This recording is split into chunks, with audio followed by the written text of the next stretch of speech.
మీ ఎలాంటి వ్యాపార ప్రకటనలకైనా వెంటనే మా ఛానల్ సంప్రదించండి. నమస్తే. ఈరోజు మన స్టూడియోలో ప్రముఖ తంత్ర జ్యోతిష్యులు, జ్యోతిషరత్న, జ్యోతిష సామ్రాట్ చింతా రుక్మాన్ గదరావు గారు మనతో ఉన్నారు. సో గురువు గారితో మాట్లాడేద్దాం. నమస్కారం గురుగారు. మాతృదేవోభవ, పితృదేవోభవ, ఆచార్య దేవోభవ. ఓం నమో మాందీశ్వరాయ నమః. గురుగారు, ఆగస్టు మాసం, విశేషంగా శ్రావణ మాసం, కర్కాటక రాశి వారి పరిస్థితి ఏ విధంగా ఉండబోతుంది? ప్రజెంట్ వీళ్ళ టైం ఎలా నడుస్తుంది? ఎలాంటి జాగ్రత్తలు తీసుకుంటే బాగుంటుంది అంటారు? ఈ 2020 సంవత్సరం ఆగస్టు మాసం కర్కాటక రాశి వాళ్ళకి ఎలా ఉంటుందో చెప్పుకోబోయే ముందు జనరల్గా మనం వీళ్ళ యొక్క సహజమైనటువంటి విషయాలు కొన్ని మనం మాట్లాడుకుందాము.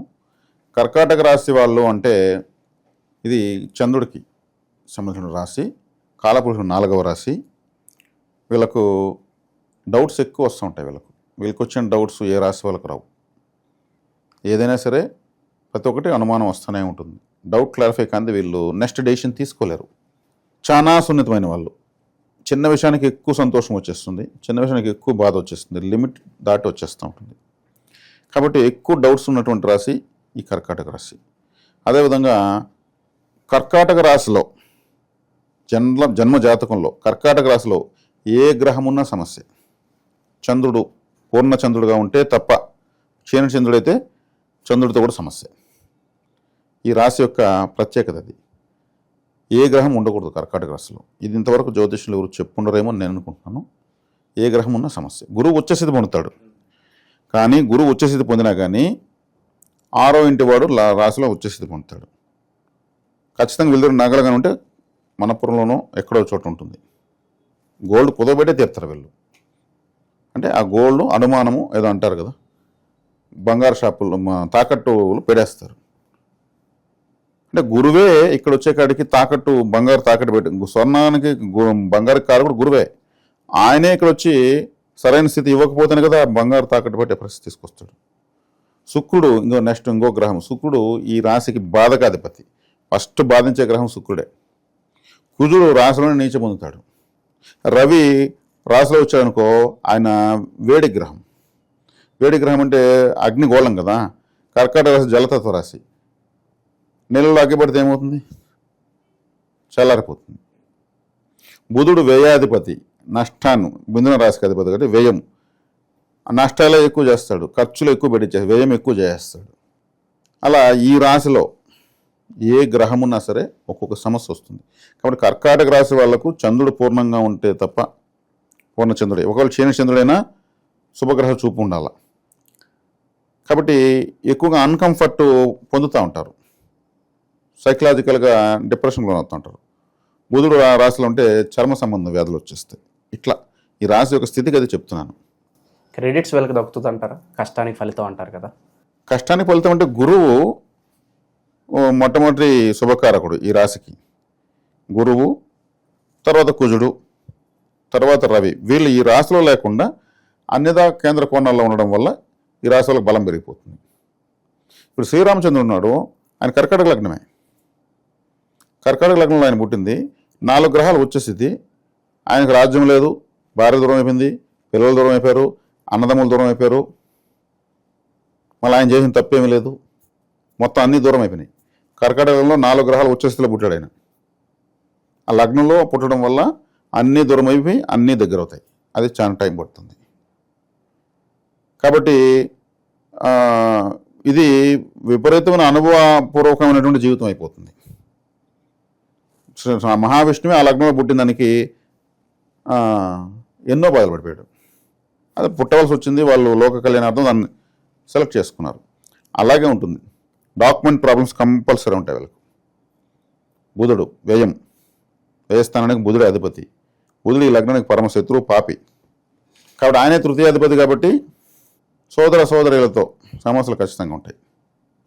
కాబట్టి ఈ రాశి యొక్క సహజమైనటువంటి స్వభావాలు ఇవి. ఇక ఈ మాసం తీసుకుంటే రాశిలో బుధుడు ఉన్నాడు, అదొకటి మైనస్. అష్టమంలో రాహు, శని ఉన్నారు, అదొక మైనస్. ద్వితీయంలో రవి బాగున్నాడు, వ్యయంలో గురువు బాగున్నాడు. ఇది ఈ రాశికి ప్లస్. అంటే శుభార్గలం పట్టింది. 2 శుభగ్రహాల మధ్యలో ఇప్పుడు రాశి ఉంది. గురువు, రవి సొంత ఇంటున్నాడు. గురువు ఈ రాశికి యోగించేటువంటి గ్రహము, నైసర్గిక శుభగ్రహం వ్యయంలో ఉంది. అప్పుడేమి అతను నష్టంలో ఉన్నా కానీ శుభగ్రహమే కదా, ఈ రాశికి ఉపయోగపడేవాడు కదా. ఇంకో ప్లస్ పాయింట్ ఏమంటే శుక్రుడు వ్యయంలో ఉన్నాడు. బాధ పెట్టేటి గ్రహము నష్టంలో పడిపోయింది. బాధించాల్సిన గ్రహం ఏమైంది? బలాన్ని కోల్పోయింది. అంటే మనకు చెడ్డ చేసేవాడికి చెడ్డ జరిగితే మనకు సంతోషమే కదా. మన శత్రువుకి హాని జరిగితే ఏదో ఒక రూపంలో మనం హ్యాపీ. అట్లా ఈ రాశికి హాని చేసేటువంటి శుక్రుడు బాధకాధిపతి పోయి వ్యయంలో నష్టంలో పడిపోయాడు, అదొక ప్లస్ పాయింట్. 3వ ఇంట్లో కుజుడు, అదొక ప్లస్ పాయింట్. అంటే ధైర్య వీర్య విజయస్థానమైన 3వ స్థానంలో కుజుడు, పంచమ దశమాధిపతి, కేంద్ర కోణాధిపతి. కాబట్టి కుజుడు, రవి, గురువు, శుక్రుడు కలిసి వస్తున్నారు. అష్టమంలో శని, రాహువులు ఉన్నారు. ఇక్కడ హాస్పిటల్కి వైద్య ఖర్చులకి లేదు, వీళ్ళకు సంబంధించిన ఇంట్లో కుటుంబ సభ్యుల యొక్క అనారోగ్యాలకు ఖర్చు చేయడానికి అవకాశం ఉంది. ఎందుకంటే 8వ స్థానం అంటే హాస్పిటల్, 8వ స్థానం అంటే అంబులెన్స్, 8వ స్థానం అంటే ఐసీయూ, 8వ స్థానం అంటే మార్చరీ. కాబట్టి అక్కడ వచ్చి ఏమవుతున్నారు? శని, రాహు కంజంక్షన్ అవుతున్నారు. వీళ్ళకు 8వ స్థానము పాపస్థానం. కాబట్టి ఇక్కడ ఏం చేయాలంటే 8వ స్థానము వీళ్ళకు ఆ బలం తగ్గాలంటే 8వ స్థానం అంటే బాత్రూమ్, 8వ స్థానం అంటే లెటిన్ బేషన్, 8వ స్థానం అంటే మలమూత్ర విసర్జనావయవాలు, ప్రైవేట్ పార్ట్స్ అంటారు, లేదు మర్మావయవాలు అంటారు. అక్కడ వీళ్ళు శని రాహులు కలుస్తున్నారు. అప్పుడు ఏం చేయాలి? వీళ్ళు ఈ మాసము వీళ్ళ ఇంట్లో బాత్రూమ్ వీళ్ళే శుభ్రంగా క్లీన్ చేయాలి. 8వ స్థానం శుభ్రం అయిపోతుంది. పూజ రూమ్ కన్నా శుభ్రంగా ఉండాలనే విధంగా చేయాలి. నీట్గా యాసిడ్ పోసి ఫినాయిల్ వేసి నీట్గా కడిగి వీళ్ళ చేతితో వీళ్ళే చేయాలి. రెండోది, శివాలయానికి చీపురు కట్టలు ఇవ్వాలి. శివాలయానికి చీపురు కట్టలు వీళ్ళు ఇచ్చారనుకోండి, కొబ్బరి పూల చీపురు కట్టలు ఒక 4-5 ఏళ్ళు అరగవు, అవి శుభ్రం చేస్తూనే ఉంటారు. చీపురు కట్ట అంటే ఏంది? శనేశ్వరుడు యొక్క ఆయుధం. శనేశ్వరుడు యొక్క ఆయుధం చీపురు కట్టే. శని అష్టమంలో ఉన్నాడు కదా, వస్తున్నాడు 8-9లో. అప్పుడేమవుతుంది? ఆలయ శుభ్రత అయ్యే కొద్దిగా 8వ స్థానం శుభ్రం అవుతుంది. మూడోది, వీళ్ళు కానుపుల హాస్పిటల్, చిన్నపిల్లల కానుపులు జరుగుతాయి కదా, మెటర్నిటీ హాస్పిటల్ అంటే ఆ హాస్పిటల్కి floor cleaners, toilet cleaners, phenyls, acids, mop sticks ఇట్లాంటివి తీసివచ్చు. 8వ స్థానం హాస్పిటల్ అని చెప్పాను. 8వ స్థానం అంటే మలమూత్ర విసర్జనావయవాలని చెప్పాను, జననాంగాలని చెప్పాను. కాబట్టి 8వ స్థానమైనటువంటి సంబంధమైనటువంటి కారకత్వమైనటువంటి హాస్పిటల్కి, ప్రసూతి హాస్పిటల్కి ఈ శుభ్రత కోసం ఉపయోగించేటువంటివి తీసివచ్చు. ఇప్పుడు ఏమైంది? శని రాహులు తాకడ మనం ఏం చేసాము? నీళ్ళు పోసి కడిగేసినాం. దాని నుంచి భయపడాల్సిన అవసరం లేదు. ఇంక వాళ్ళు పోయే వరకు మీరు ఏం చేయొద్దండి అంటే అది శాస్త్రం కాదు. ఇక జన్మంలో బుధుడు ఉన్నాడు. జన్మంలో బుధుడు ఉంటే ఏం చేస్తాడంటే కాస్త వీళ్ళకు కన్ఫ్యూజ్గానే ఉంటుంది. ఏ నిర్ణయం తీసుకోవాలో అర్థం కాదు. బుధుడు ఇంటెలిజెంట్, ఈ రాశి వాళ్ళకు కన్ఫ్యూజ్ చేస్తాడు. కాబట్టి ఇది వీళ్ళకు ఈ మాసం తీసుకోవాల్సినటువంటి జాగ్రత్తలు. ఓవరాల్గా అయితే బాగుంది. నేను చెప్పిన టెక్నిక్స్ అప్లై చేస్తే నెలంతా సూపర్. శుభకార్యాలు కూడా జరుగుతాయి అంటారా? చేయాలండి. ఎందుకంటే వీళ్ళని ఈ పరిహారాలు చేసి శుభకార్యాలు జరుగుతాయి, సందేహమే లేదు.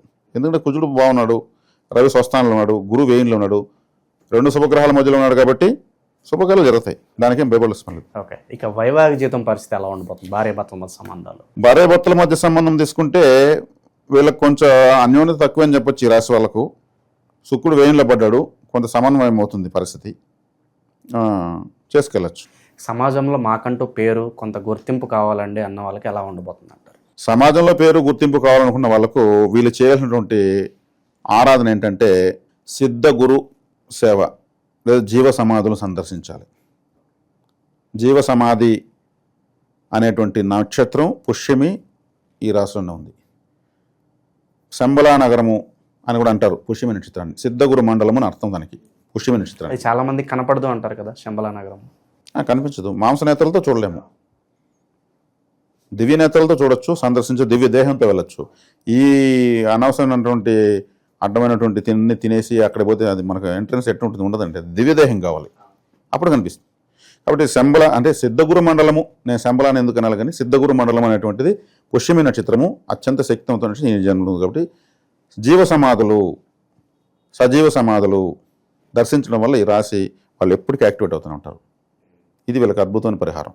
ఇక స్థానచలనం కలిసి వస్తుందంటారా? ఎవరైతే ఒక చేతిలో ఒక ఉద్యోగం ఉండి ఇంకొక ఉద్యోగం వెళ్ళాలి, లేదంటే గృహం మారాలనుకున్న వాళ్ళకి ఏదైనా స్థానచలనం బాగానే ఉంటుందంటారా? ఉంటుందండి. ఎందుకంటే 4 గృహస్థానం అన్నారు, గృహం అన్నారు. కాబట్టి గృహం అంటే మన సొంత స్థానం అని అర్థం. 4వ ఇంటి వాడు శుక్రుడు వ్యయంలో ఉన్నాడు. వ్యయం అంటే దూర ప్రదేశం అని అర్థం. కాబట్టి స్థానచలనానికి అవకాశం ఉంది. వెళ్తే కూడా మంచిదే, కలిసి వస్తుంది. ఇంకా విశేషంగా వీళ్ళకి కలిసి రావాలంటే ఈ శ్రావణ మాసం ప్రత్యేకంగా ఎలాంటి దైవారాధన పరిహారాలు బాగుంటాయి అంటారు? వీళ్ళకు భైరవారాధన, దుర్గారాధన, అదేవిధంగా సుబ్రహ్మణ్యారాధన. ఈ భైరవారాధన, దుర్గారాధన కన్నా సుబ్రహ్మణ్యారాధన విశేషంగా పనిచేస్తుంది. ఎందుకంటే కుజుడికి బలాన్ని ఇవ్వాలి. ఇక్కడ కుజుడికి అధిష్టాన దేవత సుబ్రహ్మణ్య స్వామి. కాబట్టి సుబ్రహ్మణ్యారాధన ఎంత ఎక్కువ చేస్తే అంత మంచిది. ఆయన మానవ రూప సుబ్రహ్మణ్య స్వామిని చేస్తే ఇంకా మంచిది. ఆరాధన ఎలా చేస్తే బాగుంటుంది అంటారు? ఆరాధన తీసుకుంటే వీళ్ళు సుబ్రహ్మణ్య స్వామికి కృతిక నక్షత్రము, భరణి నక్షత్రము, ఆయనకి భరణి కాబడి కార్తీకం, ఇది మన కృత్తికలో ఆడి కృత్తిక అంటారు. ఆయన ఆడి కృత్తిక రోజు ఆయన కావళ్ళు విశేషంగా చేస్తారు. భరణిలో కూడా కృత్తిక, భరణిలో ఆయనకి విశేషం చేస్తారు. కృత్తిక, భరణి శక్తివంతమైన సుబ్రహ్మణ్య ఆరాధనకు. ఆయన జన్మ నక్షత్రం విశాఖ. కాబట్టి విశాఖ రోజు కృత్తిక, భరణి ఉన్నప్పుడు షష్ఠి రోజు సుబ్రహ్మణ్య స్వామిని ఆరాధించడం చాలా విశేషమైన ఫలితాన్ని తీసుకోవచ్చు. సో ఓవరాల్గా ఈ మాసం వీళ్ళకి ఏ విధంగా ఉండబోతుంది, ఎలాంటి జాగ్రత్తలు తీసుకోవాలి, చాలా బాగా వివరించారు. ధన్యవాదాలు గురుగారు. ధన్యవాదాలు.